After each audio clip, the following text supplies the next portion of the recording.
আজকে আপনারা জানেন যে ৮ জন আসামিকে হাজির করা হয়েছিল। তারা সবাই মোটা দাগে বিভিন্ন পদের পুলিশ অফিসার এবং সেনাবাহিনীর অফিসার।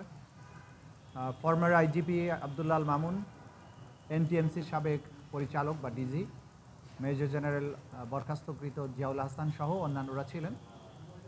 আমাদের আজকে 4টা অ্যাপ্লিকেশন ছিল আমাদের দিক থেকে। সেটা 3 জনের ব্যক্তি, 3 জন আসামি, আব্দুল আল মামুন, শহীদুল ইসলাম এবং আব্দুল্লাহ আল কাফি। এদেরকে আমরা তদন্ত সংস্থার কাছে জিজ্ঞাসাবাদের জন্য আমরা সময় চেয়েছি। আগামী 26, 29 এবং 30 এই 3 দিন আলাদা আলাদাভাবে প্রত্যেককে জিজ্ঞাসাবাদ করা হবে। এই জিজ্ঞাসাবাদের প্রধান উদ্দেশ্য হচ্ছে তাদের কাছে সংরক্ষিত যে সমস্ত তথ্যাদি আছে এবং তাদের ব্যাপারে আমরা তদন্ত সংস্থা যে সমস্ত তথ্যাদি পেয়েছে সেগুলো যাচাই করা, সেগুলোর ব্যাপারে তাদের বক্তব্য গ্রহণ, তাদের মোবাইল ফোনগুলো চেক করা, মোবাইল ফোনের মধ্যে সেগুলো ফরেন্সিক করা, সেগুলোর জন্য সেগুলোকে চাওয়া। এই বিষয়গুলোর মাধ্যমে আমরা তদন্তে প্রাপ্ত তথ্যাদি ক্রস চেক করা এবং তাদের বক্তব্যটা জানা, এগুলো আমাদের জন্য জরুরি। সেই কারণে আমরা তাদের জিজ্ঞাসাবাদ করব। এবং আপনারা জানেন যে এই জিজ্ঞাসাবাদের এই প্রক্রিয়াটা আমরা যে করছি সেটা গতানুগতিক কোনো পুলিশ রিমান্ডের মতো নয়। সেখানে একটা স্বচ্ছ কাচের দেয়ালের পেছনে বসে আমাদের তদন্তকারীরা তাদের সাথে কথা বলেন এবং কাচের দেয়ালের বাইরে তার আইনজীবী বসে সব কিছু দেখেন। তাকে কোনো ভয়ভীতি, জোর প্রদর্শন, শক্তি প্রদর্শন, ভয়ভীতি প্রদর্শন এগুলোর কোনো সুযোগ এখানে নেই। সম্পূর্ণ আন্তর্জাতিক স্ট্যান্ডার্ড মেনটেন করেই তাকে জিজ্ঞাসাবাদ করা হয়। এবং এই জিজ্ঞাসাবাদের ব্যাপারে আপনাদের সবারই হয়তো প্রশ্ন থাকবে। গতকালকে একজন আসামিকে আমরা জিজ্ঞাসাবাদ করেছি, সাবেক আইসিটি প্রতিমন্ত্রী জোনায়েদ আহমেদ পলক। সে অনেক তথ্য আমাদেরকে দিয়েছে যেগুলোর ব্যাপারে আমরা তার নিজের কাছ থেকে যেমন পেয়েছি, পাশাপাশি অন্যান্য সোর্স থেকেও যেটা পেয়েছি যে জুলাই আগস্টের এই অভ্যুত্থান চলাকালীন সময়ে ইন্টারনেট বন্ধের যে নাটক করা হয়েছিল সেটি কোনো দুর্ঘটনা ছিল না। খায়ের টাওয়ার বা কোন টাওয়ারে আগুন লেগেছে এগুলোর কোনো ব্যাপারই ছিল না। সেখানে সে স্বয়ং স্বীকারোক্তি দিয়ে বলেছে বা নিজে স্বীকার করেছে যে এই ইন্টারনেট তদানীন্তন প্রধানমন্ত্রী এবং এই মামলাগুলোর প্রধান আসামি শেখ হাসিনার নির্দেশে সরাসরি প্রধানমন্ত্রীর কাছ থেকে নির্দেশনা আসার পরে তথ্য প্রতিমন্ত্রী নির্দেশ দিয়ে আইআইজি, ইন্টারন্যাশনাল ইন্টারনেট গেটওয়ে, এই গেটওয়েদের একটা হোয়াটসঅ্যাপ গ্রুপ খোলা হয়। সেই গ্রুপে সরাসরি নির্দেশ দেওয়া হয় ইমিডিয়েটলি ইন্টারনেট শাটডাউন করো এবং তাদেরকে এটা এনশিওর করতে বলা হয় যে করার পরে আবার জানাও যে ইট ইজ ডান। এই তথ্যগুলো আমরা বিভিন্ন সোর্স থেকে পেয়েছি। সেগুলো যাচাই বাছাইয়ের জন্য সেই সংশ্লিষ্ট আসামিকে আমরা জিজ্ঞাসাবাদ করেছি, তিনি এটা সত্যায়ন করেছেন। সুতরাং ইন্টারনেট বন্ধের মাধ্যমে জুলাই আগস্টে সংঘটিত গণহত্যাকে গোটা দুনিয়ার কাছ থেকে আড়াল করার যে আড়াল যে করা হয়েছে এবং এটার ব্যাপারে যে মিথ্যা অজুহাত দেওয়া হয়েছে যে ইন্টারনেট কেবল লাইন পুড়ে গিয়েছিল, এটা হয়েছিল, সেটা হয়েছিল, সর্বৈবভাবে মিথ্যা। সম্পূর্ণ প্রধান যে নিউক্লিয়াস শেখ হাসিনা তার নির্দেশে, তার পরবর্তী কমান্ডার জোনায়েদ আহমেদ পলকের পরবর্তী নির্দেশে এই ইন্টারনেট প্রোভাইডার যারা আছে, বিটিসিএল আছে এবং বাংলাদেশ সাবমেরিন কেবলস পিএলসি, এরাও চিঠি দিয়ে জানিয়েছে যে তারা কার কার নির্দেশে এটা বন্ধ করেছে। সুতরাং এই রাষ্ট্রীয় সংস্থাগুলোকে বাধ্য করে তদানীন্তন ক্ষমতাশালীরা, এই আসামিরা বাংলাদেশের ইন্টারনেট শাটডাউন করেছিল এবং এই গণহত্যাকে এক্সপেডাইট করেছিল।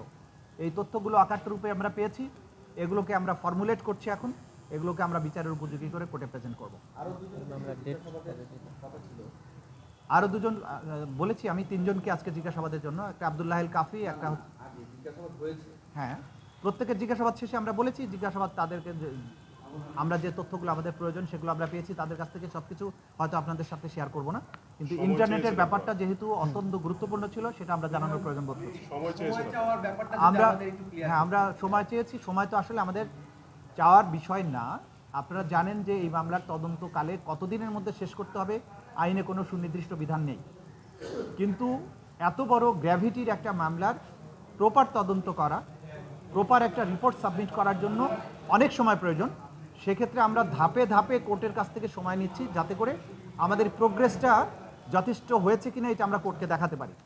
তো এই কারণে আমরা আজকে 2 মাস সময় চেয়েছিলাম, 2 মাস সময় দিয়েছেন। আগামী 20শে ফেব্রুয়ারি পরবর্তী তারিখের এই মামলার জন্য ধার্য হয়েছে। আমরা আশা করব এর মধ্যেই মামলার তদন্ত মোটামুটি অনেক বেশি দূর এগিয়ে যাবে এবং খুব সহসাই হয়তো আপনারা দেখতে পাবেন ক্রমান্বয়ে আমরা এই তদন্ত রিপোর্টগুলো সম্পন্ন করতে পারবো তদন্ত সংস্থার মাধ্যমে। আবুল হাসানকে তো জিজ্ঞাসাবাদ হয়েছে যাত্রাবাড়ির আচ্ছা, ব্যাপারে আরেকটা বিষয় ট্রাইব্যুনালের এখতিয়ার নিয়ে কথা বলেছে আবেদনের শুনানি। এখানে আপনি কি বলেছেন? দেখুন এই ট্রাইব্যুনালকে বিতর্কিত করার জন্য এবং নানান প্রস্তর উদ্রেক করে আসামিরা বাঁচার চেষ্টা করবে, এটা আমরা জানি। এইখানে এসে তারা একটা আবেদন করে বসে আছে জিয়াউল হাসান, যার বিরুদ্ধে অজস্র গুম খুনের অভিযোগ আছে এবং তাকে আমি বাংলাদেশের কসাই হিসেবে চিহ্নিত করেছি আমরা প্রাপ্ত তথ্যের ভিত্তিতে, যে এককভাবে তিনি যখন র্যাবে ছিলেন তার নিষ্ঠুরতা এইটা কিংবদন্তি তুল্য। জ্যান্ত মানুষের ঠোঁট অ্যানেস্থেসিয়া দেয়া ছাড়া সেলাই করা, মানুষকে ইটের বস্তা বেঁধে জ্যান্ত অবস্থায় বুড়িগঙ্গায় ডুবিয়ে দেয়, এগুলো কাজ উনি করেছেন। তিনি আবেদন করেছেন এই ট্রাইব্যুনালের নাকি এই মামলার বিচার করার ক্ষমতা নাই, এটা হচ্ছে প্রথম কথা। এবং দ্বিতীয় কথা তিনি বলেছেন যে যেসব অপরাধ হয়েছে এগুলো মানবতা বিরোধী অপরাধী নয়। এই ধরনের পিটিশন ওনারা দিয়েছেন, তো দিয়ে ওনারা একটা হাইপ তৈরি করতে চান, দুনিয়াব্যাপী একটা নয়েজ তৈরি করতে চান, সেই কারণে তারা অ্যাপ্লিকেশনটা দিয়েছেন। অনেক বড় অ্যাপ্লিকেশন, নানান কথা তারা বলেছেন, এগুলোর আমরা যথাযথ আইনি প্রক্রিয়ার জবাব দেওয়ার জন্য আমরা সময় চেয়েছি। আগামী 1 মাস পরে এটা শুনানি হবে 20শে জানুয়ারিতে। তো জবাব আমরা দিব, আদালত যথাযথ আদেশ নিশ্চয়ই তারা দিবেন।